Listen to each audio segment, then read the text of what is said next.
You're careful about what you eat and what products you use, and you want the same healthy life for your beloved pets. You've been searching the internet and social media for natural solutions to your pet's issues, and you're trying to find ways to prevent issues from cropping up in the first place. But everywhere you look, you find different answers, varied opinions, and you just end up more confused. Your pet is a part of your family. He deserves the best, and he deserves to live a long, healthy life. I'm here to tell you that it can be easy, that taking care of your pet naturally doesn't have to be a headache for you. I'm going to talk to you about everything natural wellness, including what to feed your pet, how to use herbs and essential oils, massage and hands-on techniques, meditation, communication, and energy healing. If it's natural, it's worth talking about. In this podcast, you'll learn everything you need to know about taking care of your pet naturally, for life. I'm Corine, and this is the Enlightened Animal Podcast.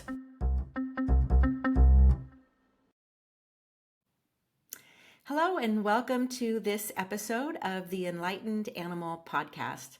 Today on the show, we have Dr. Parul Chaudhri, a certified soul-level animal communicator and healer. Her passion lies in connecting with all creatures, whether they're living or in spirit. As the founder of Humans of Animal Land, Parul combines her postgraduate expertise, an honorary doctorate in animal healing and communication, and an immense love for animals to create a positive impact. Specializing in soul-level animal communication, healing, and Bach flower therapy, she's deeply involved in animal rights, conservation, and rescue missions. Recognized by prestigious organizations, she's received accolades such as the Success Today Excellence Award, the International Woman Animal Communicator and Animal Healer Icon Award of 2024 from MTTV India, and the Most Prominent Pet Psychic and Healer Award 2022 by Business Mint. Parul's journey even led her to the TEDx stage, where she shared her inspiring talk, How Animals Transform My Life. Welcome, Parul, to the show. Thank you, Corine. Thank you. It's lovely to be on your show. I'm so glad that you are here. I look forward to this interview. So I like to start each podcast with a story of transformation that led you down this path and on this journey. So if you'd love to share that with our audience, that would be wonderful. Yeah, Corey, I would love to. That's the story I like to talk the most about. When I was doing this work, it it just happened out of the box. I was always very fond of animals. I've lived my life with different kind of animals. I have had dogs and cats and rabbits and horses and elephants and whatnot.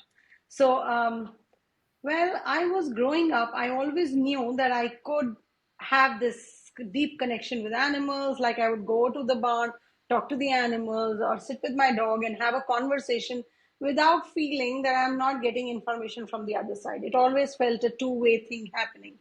But when I was very small, I was not very sure what's happening, and then life catches on, and you don't want to share this weird part of yourself with people because Yeah. they think, oh my God, is she sane? What is she saying? So, as you grow up, you become conscious. I started becoming, more conscious of the skills that I had, because in my peer group, this was not a skill, and I was not fitting in with this kind of skill set. So I completely started pushing it back, and life happened, and I got married. I started doing a couple of businesses, set up a lot of companies, did all of that, and I had these two pets with me. One was Zena, and one was Zara. These two dogs that I had. And when I had them, they were going through a series of health challenges. So one after the other, there was something or the other they were fighting. And the most interesting part, Corey, though their health challenges coincided with mine a lot. So especially with Zara, so I have a lot of eye issues. I've undergone 6 eye surgeries. Zara was practically blind, and there was so much happening with her health. And Zena had an enlarged heart. She was struggling with a tumor in her mouth, and so much was happening. And I felt, wow, what is this? Why I'm not able to kind of make sense why this is happening? And they were brave girls. They fought, and I lost them. And when I lost them, that was the time that pain was immense. I've had many pets, I've lost many, but this one felt very different. It Yeah. moved something inside me, and it made me look for answers which are more than the conventional ways of treating the animals. And around that time, India, where I live, there are a lot of strays on the road, and we are looking for always medical facilities. We always want to help more animals on the road, and I felt very, I was I was struggling with this thought. What more? What more? This was a haunting thought which kept on coming to me that I should do something more, more. This is not enough. This is not enough. Just feeding an animal on the road is not enough. I need to do more. And this more inside me led me to animal healing. And I started healing animals. I started using Bach therapy. I started using energy work on the stray animals which were there. And they all started healing because they were not willing to get into a van and go to a vet. They were not willing to go under the table for surgeries. They were not willing for any of those kind of conventional treatments. So a lot of animals started feeling better and well. And I felt, wow, this is where I belong. But still, there was a miss because there were times when I could not actually know how they're feeling in the body. I could sense it, I could see it. But having a conversation with them and asking them, hey, how you doing, buddy? Is it hurting or not? Is this medicine good for you or not? Or should I give you this much energy or hold that much back? So all that was like a gap there. And then Right. COVID happened. When COVID happened, I had a lot of time on my hands. We were all homebound. The entire world had to come to a standstill. And that was the time when I started thinking, and I found my mentor. I found Danielle McKinnon. I was scrolling through YouTube and I found her. And that is where I started my journey as an animal communicator. And she Okay. honed my skills into animal communication. And then I started mixing my animal healing with animal communication. And that felt very good. And it eventually led me talking to my pets, Zena and Zara, and understanding what they were doing, how they were guiding me to this. They brought up all those health issues for me to dig deeper, find out the reasons why this is happening, and go out and heal more animals. So the puzzle started falling into place, and it Great. felt very whole and complete. So that's how I kind of came here. And ever since I've started doing this, I have started, you know, getting a lot of knowings, getting a lot of guidance, and it all opened up for me. Suddenly, I feel the other day only I was struggling and I was laughing and talking that now I'm a very different person. Now I don't recognize this new me also completely, Right. and that old me is not there. So I'm somewhere in between, but I enjoy the process because it's a process. We are always growing, evolving, and learning. Right. Oh, that's a beautiful story. And you said that you started doing healings with the animals on the street. Did you go study somewhere, or was this something that just kind of spontaneously came to you that you just knew that you could do this? No, actually, I did study.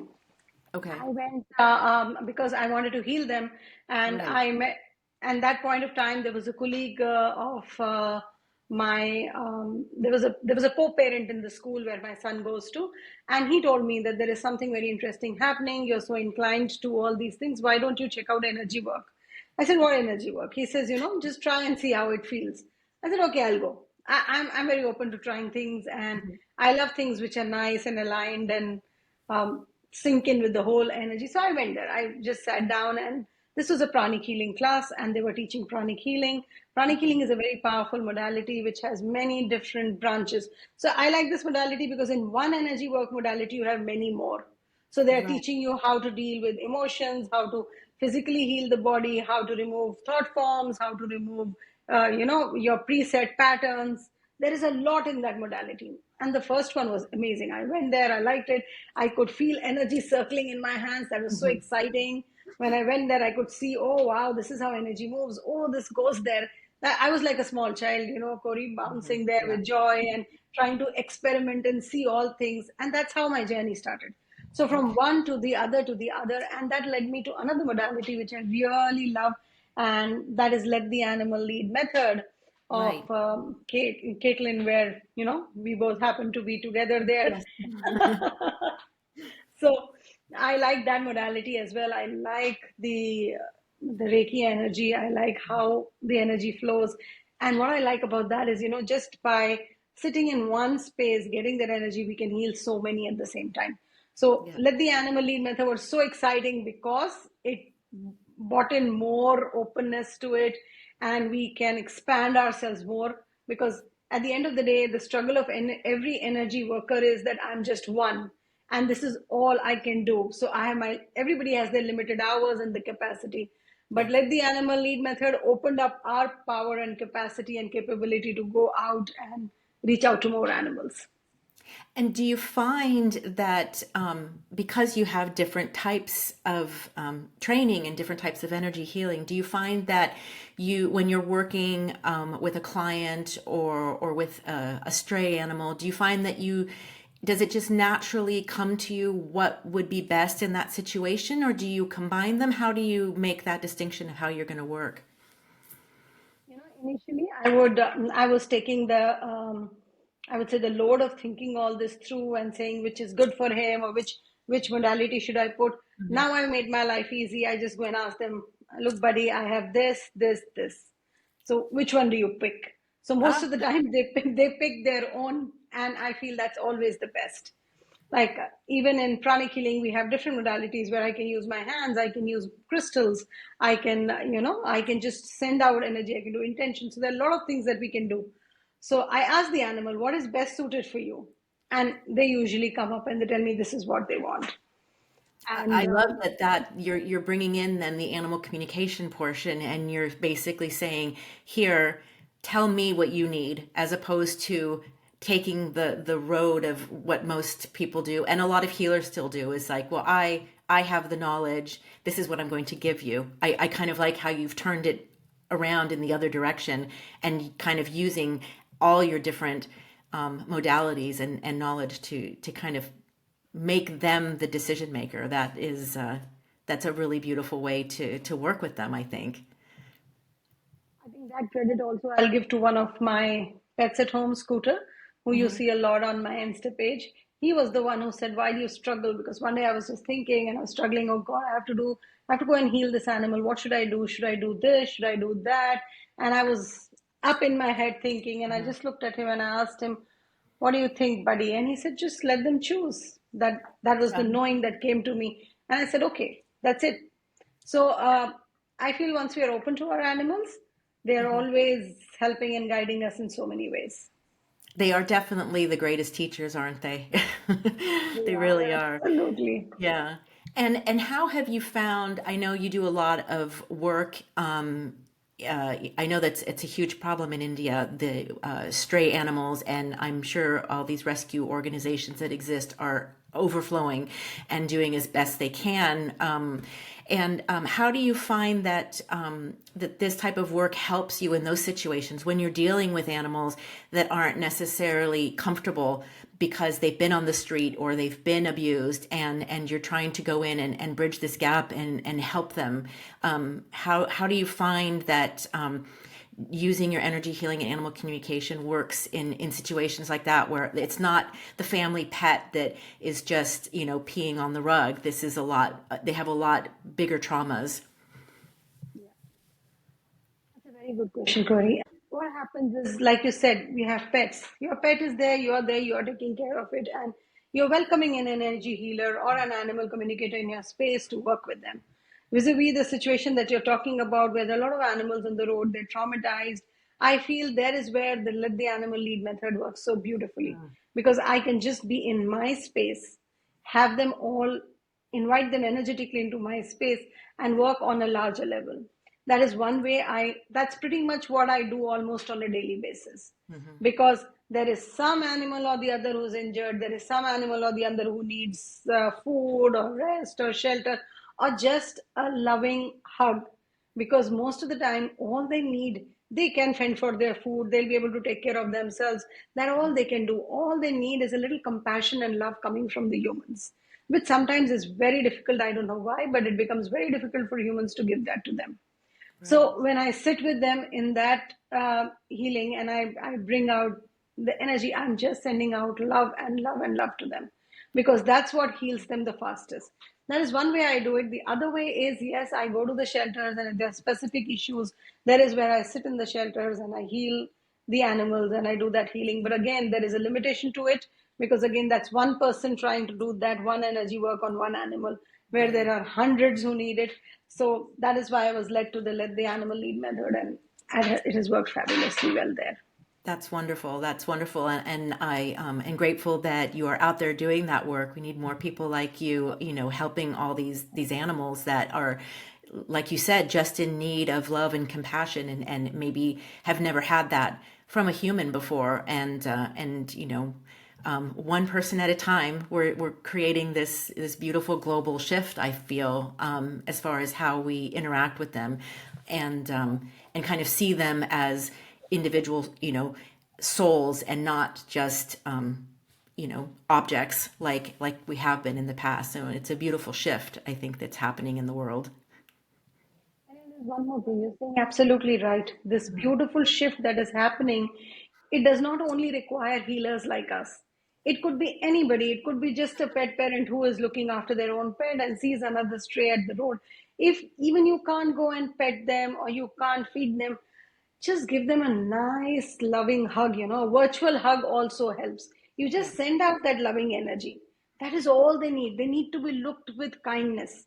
It's not a thing that needs to be shooed away. It's not a thing, oh, that's a dog, eradicate it from my space. I don't need it, Hmm. because it's out there, it's stray, it does not have its vaccinations, I don't know what's going to happen to me. So all that fear that is being created around strays and animals which are on the road, if people can just give out only love, you don't need to be a healer to do this.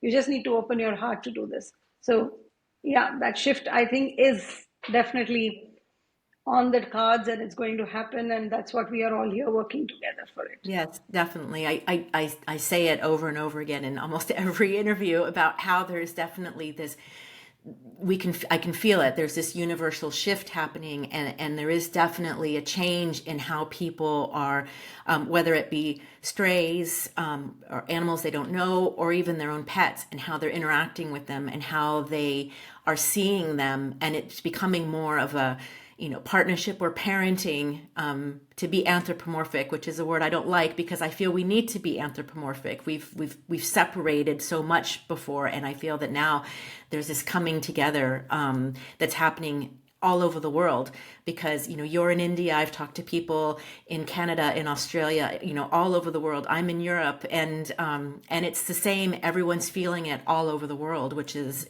a beautiful thing that's happening, I think. Yeah.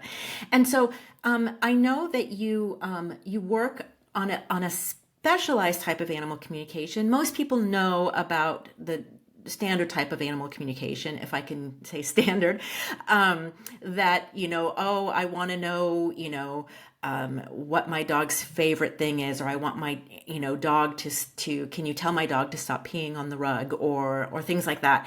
But you specialize on a different level, which is soul level animal communication. And perhaps our listeners might not know what that means, because it is a very different type of communication that you're doing. And I'd love to hear a little bit more about that, if you wouldn't mind going into that. I don't mind. I would love to do that. Hmm. So, soul level animal communication reading, when we say, is like you gave a very good example when you said that just tell my dog not to pee on the rug. Hmm. That is one way of looking of trying to approach that situation. But when you're doing a soul level animal communication reading, we dwell deeper to find out why is he doing that and what is he teaching you. What is he bringing? Because your dog perfectly knows where to pee. It's not that your dog was born peeing on the rug. He was peeing somewhere else. He was going outside, and suddenly he decided to choose your rug. Why does that happen? What is there? What is there that he's bringing up? What is it that he wants to change in you? Why he's doing that? The soul level animal communication reading works around uh, the whole philosophy of all of us having soul contracts. Like you and me are sitting here, we have a soul contract. Somewhere when we were not in our body, we both said, oh, hi, Corey, we are going to come down and we are going to do this and we're going to have an animal podcast and we'll be there. We did all this thing up there when we Hmm. were in our theory class. This is practical. I see it as the practical world where we have come down to do the practical. I'm a biology student. I studied theory there, and now I'm doing my dissection and experiments here in this world. So This can look very scary because when it is in the theory, it looks beautiful. So, but when you actually have to do it, it may look scary and you may need people who will help you. So, you have your friends, you have your families, and all these experiences, good or bad, you chose. Mm-hmm. Similarly, you chose your animals and animals chose you. Mm-hmm. So, but now, why did they do that? Why did they only pick out of so many? I love the dogs that you have, you know. I love Mm-hmm. all your five, and I see them on Instagram. So, all of the five of them chose you for a specific reason. They were looking at many humans, but all five gravitated towards you Yeah.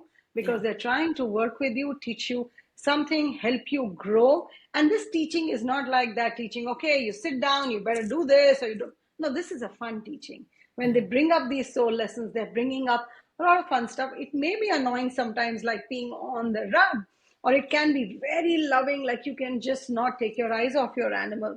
So, all these extreme emotions and behaviors that they are bringing up, they come for a reason. And that's what we dwell deeper into it. So, there is a structure to it. We ask a couple of questions to your animal. Your animal is able to explain why he's here, how is he helping you, and what does he need actually from you to fix that peeing on the rug.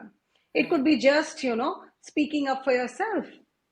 It could be just saying that, I'm just giving you an example. It could be just Right. the animal says, I need, Parul to speak up for herself. She needs to be bold enough to go out in the world and say no. That could be just that simple. If you start doing that, your peeing on the rug goes away. So there are many things like that which we resolve in that soul level animal communication reading, help you understand rather, resolve the animal will resolve. So, and we do other stuff also in that reading. So we are connecting with the animal, getting to know the personality. We are doing a body mapping where the animal understands his energy, my energy folds into each other, and I understand how the animal is feeling in the body. Then Right. a message for the human. All the other parts of the animal communication are anyway covered into it, plus the soul, how the soul lesson came up, and a lot of Right. that. And do you have it's beautiful because it's a lot deeper. And I think sometimes it might be surprising for people because they're thinking, oh, I'm going to go see an animal communicator for the for the dog or for the cat, and then it ends up being about them. And yeah, do you have an example? Do you have one that comes to mind that was really transformative, or that you've worked with a client of yours that you could share something that was a beautiful example of a transformation and how it helped them? Yeah, I can share mine own only. This is a big thing podcast, but otherwise also, whatever I do in my life, if my glass has to go here, it will go here on the table. If this stuff has to go on the left, my pens. So, what he was bringing up, he is an extremely adorable dog at home. What he'll do is he'll follow everything and anything you say, even without saying he knows what you want. Hmm. But the moment you put the leash on and you take him outside the door, it's like he is deaf, he cannot hear anything. He will do his thing. He is going to run helter skelter. If you want him to walk right, he'll go left. He will want to jump and will do every possible thing which will make you go, listen, you need to listen. You can't do this. It brings up that, oh my God, and even more when I started doing this work. When I started out doing animal healing and animal communication, I could connect to so many people's dogs. I could make them, I could understand so much. And my own dog outside is taking me helter skelter, not listening to me. I was like, oh my God, what's happening? I said, probably I need to do a reading with another friend of mine who's a soul level animal communicator to understand what's happening. Because let me tell you a secret, no animal communicator can connect very well with their own pets. Yeah. So, because we have so much we know about them that it becomes difficult for us to trust the information Yeah. that's coming. So I got a friend to do this for me, and it came up. In that, it came up that all this he's just doing for one simple reason, because he wants me to let go, because I'm structuring his walk too much. I want him to walk for these many minutes. I want him to walk on the right side of the road. I do not want him to go that side. So I'm structuring the walk too much. And not only the walk, in many other areas in my life, I'm holding on to the structure, which is Right. bringing in a lot of stress and anxiety for me. Right. And from that day on, she gave me an exercise, what he told me to do. My dog gave me an exercise, Golu. He said, you need to sit down, you need to calm yourself, manage your energy. Then is when you put the leash on, and then when you walk, and when that starts happening outside on the walk, what do you have to say to yourself? You just have to say that I love walking with him. I enjoy the way he is exploring the world. He gave me those proper sentences, what I need to Wow. do. And that's how I am doing. And we're absolutely fine. We walk like it's the same thing as he's inside the house. I'm so peaceful and comfortable. I let him lead. I'm not the leader on that walk. I am not stressing. There is no structure to it. He decides where he wants to go and comes back. So there is no pulling, pushing, no lunging, no my running like a wild goose zigzag outside on the road. Nothing of that is happening. Now it's all relaxed and peaceful walk. And it's helped me get a lot of peace in many other areas as well. And I think it's funny that he used structure in giving you specific sentences, and he used structure to help you let go of structure because he knew that was the bridge to get you to understand and follow the rules.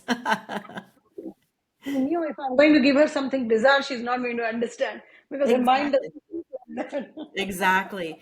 And it's funny because I tell people all the time, and you've kind of brought this up that, uh, and I think it leads into the soul animal communication is that a lot of times when people go, oh, this behavior just came out of the blue and now my dog is doing this and I want him to stop. And I always say, if you see a change, look inside yourself instead of looking at your dog, because more than likely something has changed inside of you. There's a stress or there's something else that's going on. And if you can figure out what you're dealing with, very often the behavior that you're seeing, this new behavior just kind of disappears by magic, right? Because they're mirroring. Yeah, it is a beautiful thing. And I think it's something that, people never thought of before. And it's now, I think it's like, oh, wow, I never realized that they could actually be a mirror, and they're showing us what we need to work on, which is really, and you kind of said that at the beginning in your story about your two dogs and how you were having eye issues and your dog was having eye issues. And isn't that a beautiful way of mirroring? I mean, it's not beautiful in a good way, but it's so, it's so direct. So yeah, that's nice. And then also you say you work with Bach flower remedies. So this is, even another, you're kind of going into more, an herbal kind of modality. How did you get into Bach flower remedies, and how do you use them? Do you use them on a regular basis in your client sessions? I do use them in my client sessions, and it's interesting how I got there because Zena, again, my dog who crossed over, she was the one who led me. Because at one point of time, she had started she was feeling very scared in the house. Mhm. So all of a sudden, as many people say, all of a sudden that behavior changed. So all of a sudden that behavior changed when she would be very comfortable in the same house, and now she would not want to go in one area of the room, then she would not want to go there. And again, I was looking for answers, and I was trying to find out a way. I didn't want to give her the natural, the not the natural, but the pharmaceutical Yeah. options for treating her anxiety because they were calling her anxious. I said, no, there is something more to it, because I know she's not an anxious dog. She's a very strong person. And that was a time when all this was happening, was the time when I had to go through a lot of eye surgeries myself. So I knew that I am getting anxious. I could understand that she's picking up on my energy, but I didn't know how to cut it out because by the Right. time I was not doing any of this work. So I was looking and I was reading and I found these modalities because I was searching for modalities that can work on emotions. So Right. Bach flower was the one that came on top. That was the first thing that showed up. Yeah. And actually, I started my journey with Bach flower even before animal healing. Bach flower was there. Okay. So then I researched. I found out that there is a way that you can learn them. So there was somebody in Mumbai who was doing it in India. I learned from them. Then I went to the Bach Institute. I learned from there also. So and it really helped her. Hmm. But because it helped her, I wanted to learn because I tried out what they had written. I just went and read and I tried out certain things with my own intuition. It helped. Then I checked with that Bafla specialist in Mumbai. It was right. It helped. And then I started learning. So I said, this is amazing because if it can help Xena, it can help so many because there are hundreds of animals which are so stressed out there on the road, in people's houses, which need some peace. And then later on, I realized that Bach cannot be only used for this. According to Dr. Edward Bach, he says every disease has an emotional origin. So if you're able to remove and eradicate the emotion at a deeper level, you're aiding in the process of the self-healing. You're aiding in the process of whatever extra the person is doing, either doing healing or taking him to a vet or whatever. Bach is just helping eradicate the root cause. Right. So that was amazing. Yeah, it's very amazing. And so do you find that you use it pretty regularly when you were working with your clients if in animal communication or healings? Absolutely. The same thing when I'm in the healing. And now it's interesting how animals know what you have in your tool Mhm. basket. Yeah. Most of the time, they know that. So either there are many times when they even tell me, though, we just need homeopathy, or we need Bach flower, or we need Okay. energy healing. So they come up and they say what is, though homeopathy is not in my tool basket, but that's very common. So they Right. always choose. They say we need alternative options. We are not interested in this. I'm not interested in going to a vet, but I'm interested in getting cured. I want to do it the natural way. So many a times they are guiding me, and I use it very frequently with the clients that I work with. And it is an excellent combo with the energy healing modalities because it Definitely. really helps in organ healing. It really helps in clearing out stuck energies, emotions, behaviors. It's quite helpful. That's wonderful. Yeah. And this leads really well into my next question, which is I ask all my interview guests this question is I have a mission. I've created a modality that I call soul-led dog parenting, which incorporates the mind, spirit, and body and takes into account everything to create this holistic way of parenting our dogs. And I'd love to hear how you feel what you do and what you offer fits into this mission. Lovely. That's a great way, and I love the terminology that you're using. I really like the soul-led dog parenting. Mhm. So it's amazing because ultimately it is the not only I would say the mind, body, and spirit of the animal, but of the human also.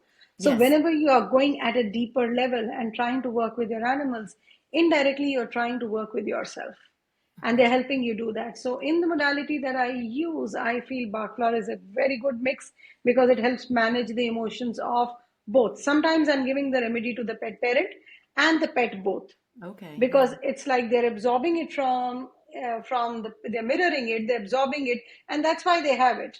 So many Hmm. a times in the session they'll come and tell us that we have a shoulder pain, but it's not mine, it's my mother's. She's the one who's having the pain. So it's most of the time it's all linked.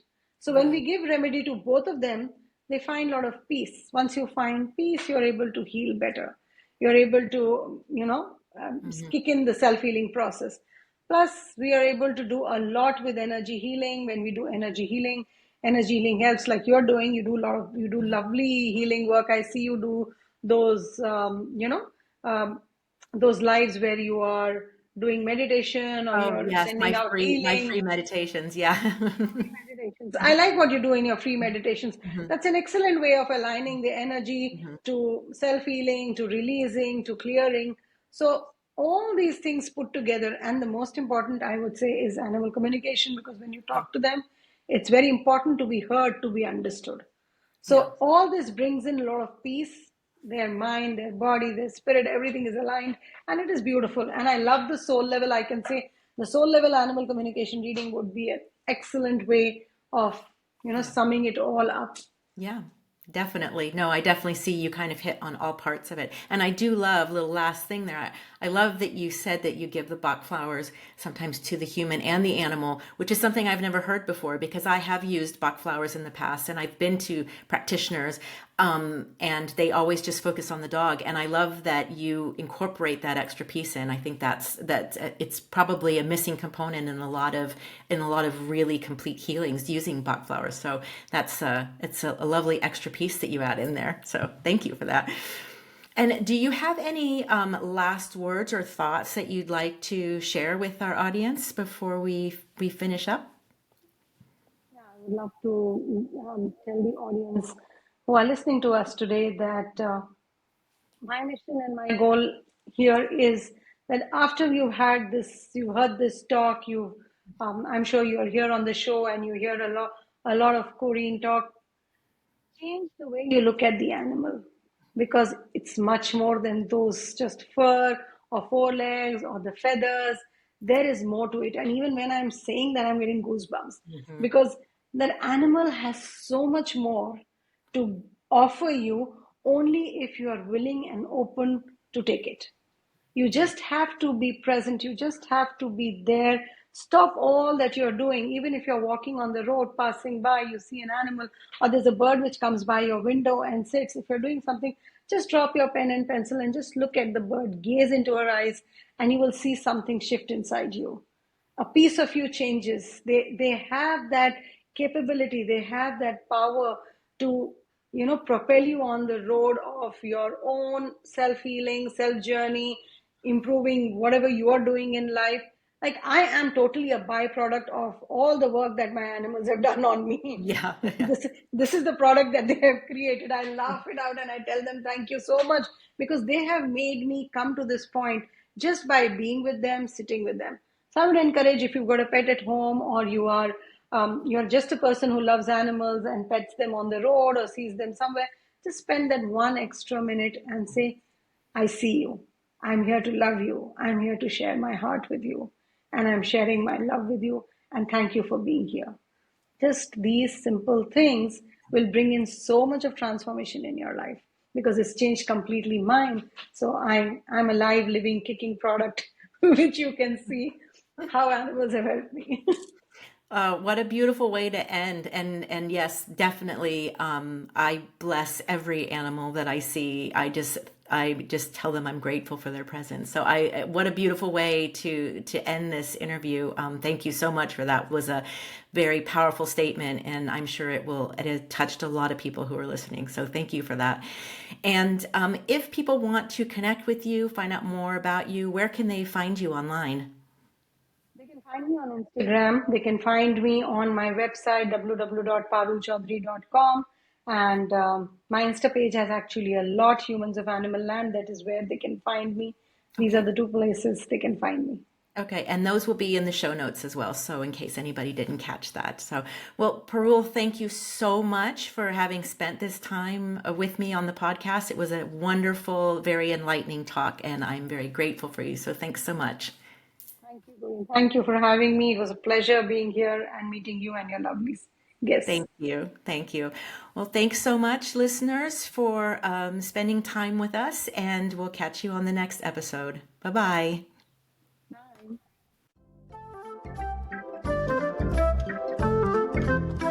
Thank you for listening to this podcast.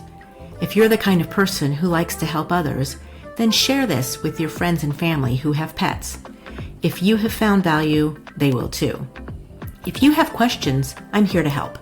Email me questions at contact@enlightenedanimal.com, and I may use your question for a future podcast episode.